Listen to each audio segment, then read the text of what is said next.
Hi everyone, welcome back to the podcast. I'm Sally Cargal and let's talk about some F1 stuff.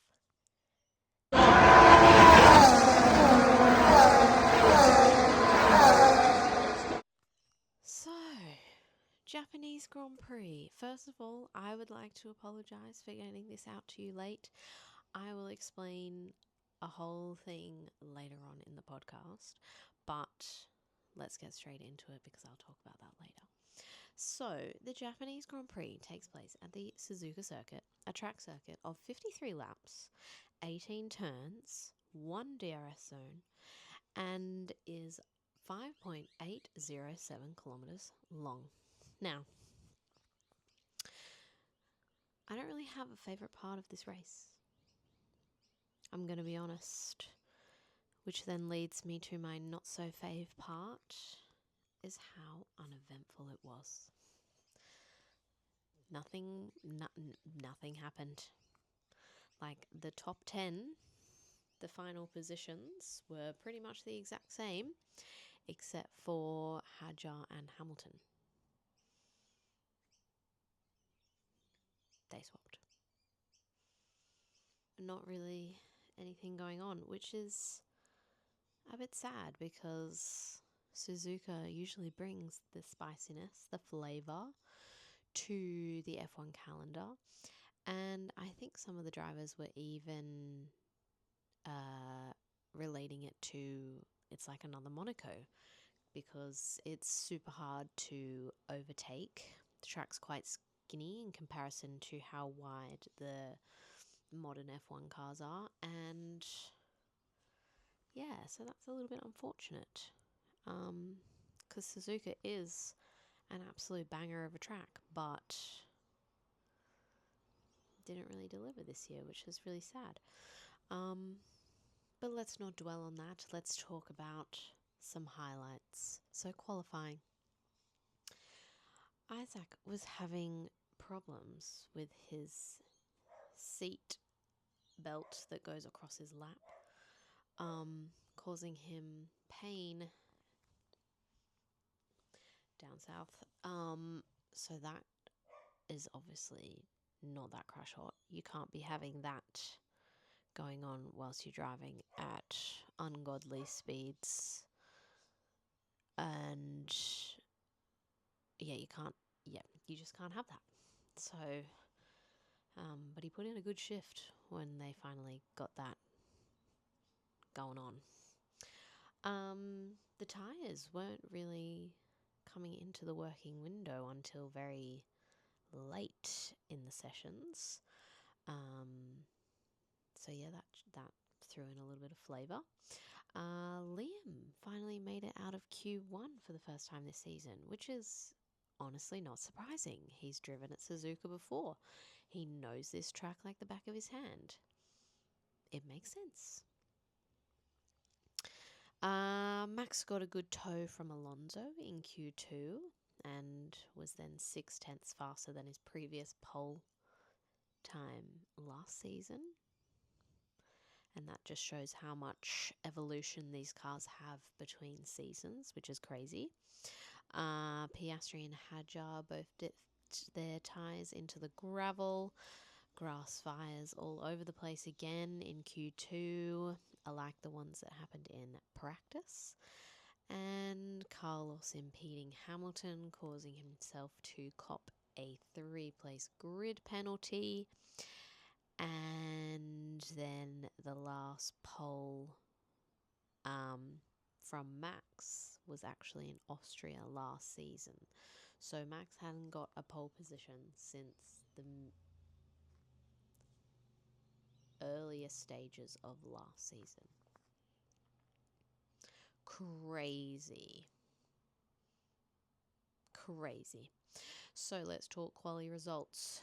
Q1, P20 was Stroll. Unsurprising there, he's never made it out of Q1 in his career at Suzuka.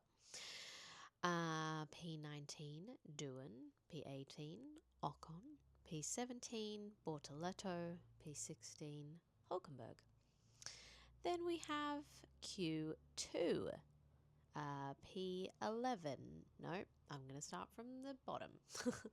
P15, Sainz. P14, Sonoda. P13, Lawson. P12, Alonso. And P11, Gasly. And then our final session, Q3, results are P10, Behrman. P9, Albon. P8, Hamilton. P7, Hadjar. P6, Antonelli. P5, Russell. P4, Leclerc. P3, Piastri. P2, Norris. And P1, Verstappen. Okay, race wrapped. Let's talk highlights. So, Lando and Max's starting position, they were both like angled towards each other. Gasly and Alonso's battle on lap 1. May I just add that it was the first race of the year that Alonso actually finished. Props to Alonso. Max's upshift not working. Stroll pitted on lap 10. They both started the race on soft tyres, so they usually when they put soft tyres on, they're going like a really aggressive strategy to try and move up the field a little bit quicker. But that clearly did not help very much, because then usually at the start of the race the cars are more packed together, so then when you pit you're so much further down the order, because everyone else is a lot closer. But then everyone else starts to pit and blah, blah, blah, blah, blah. Then Norris, Verstappen and Leclerc all pit at the same time. And then Norris having a little fun clipping the grass when trying to overtake Verstappen coming out of the pit lane. That was very ambitious of him, let's say. Yeah, I think he got a little bit excited to, he saw the opportunity. Was like, maybe I can get him. Maybe I can get Max, overtake him, and be good to go. But no, not to be. Then, first time, Kimi Antonelli leading a race, which puts him among one of the youngest drivers to ever lead a race, amongst some of the greats like Max Verstappen, Sebastian Vettel, to name a few. Yes, congratulations, Kimi. Now, on to my predictions. Predictions were pole position, George Russell. I had a feeling Mercedes were going to do well this weekend, but alas, no. It was in fact Max Verstappen. My rogue predictions was top 10 predominantly of midfield teams. Also no. I was getting a little bit excited that something crazy might happen. And then delusional prediction. I love that this was my delusional prediction, that a Ferrari double points. See, how much of a crisis do you have to be in to be a Ferrari fan that is one of your predictions, and it's a delusional one? It's not okay. It's not okay. But I was pretty... Okay, I wasn't bang on with my P1 to P5, but all the right people, just all in the wrong places. So I predicted P1 to be Lando Norris. It was Max Verstappen. I predicted P2 to be Charles Leclerc. It was Lando Norris. I predicted George Russell in P3. It was Oscar Piastri. Also, shout out to Oscar Piastri. Happy birthday for that weekend. Enough said. I predicted P4 Piastri, and it was Charles Leclerc. And then P5 Max Verstappen, but it was George Russell. So all of those drivers I predicted in the top 5, just none of them were in the right place. So there was crossed wires going on there in the universe. But that's okay. My predictions early on in the season are usually got no fact behind them, just kind of what I want delusionally to happen, but also who kind of did good the previous weekend. There's like no evidence behind any of my predictions. Yeah. So that is the Japanese Grand Prix race weekend wrap up. Short and sweet because nothing really happened. On to the news that I was speaking about earlier. So this will be the last race weekend review podcast. It's slowly becoming a lot more difficult for me to do these every race weekend. I love doing them, but it's getting to the point where I'm just releasing these too late and it's kind of like null and void and not.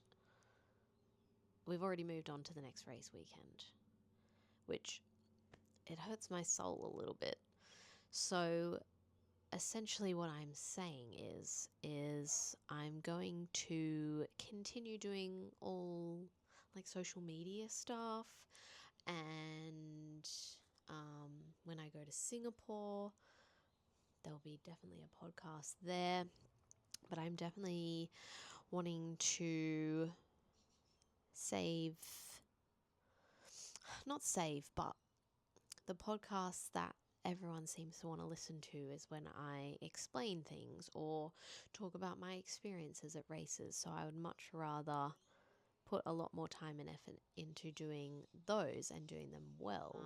I'm still going to do podcasts, but I'm not going to do them as often. I think I'm going to focus, when I do a podcast episode, I want it to be maybe with a guest, or I might revisit some of my earlier podcast episodes from last season, because you guys seem to really like those a lot more, and I want to make sure that you enjoy the content that I put out. First of all, I want to thank all like the loyal listeners that listen every single week that I put one of these out. I appreciate you. Thank you. You're legends. It'll just make it that when I do release a podcast, that it's even more special. There'll be a lot more stuff to go into it and make it worth your while and my while. So, yeah. So I'm still going to do like race reviews, predictions, all that kind of stuff, but I'm just going to keep it to the social media pages, so you can still see all of that on my social media at Sal the Car Gal, and on Instagram and TikTok. And yeah, so thank you everyone so much for listening. And obviously, because I'll be doing a lot more posting on social media, do not forget to follow along on social media at Sal the Car Gal on TikTok and Instagram. And leave your comments, questions, reviews, ratings, whatever, on those channels. And we will see where the future takes us.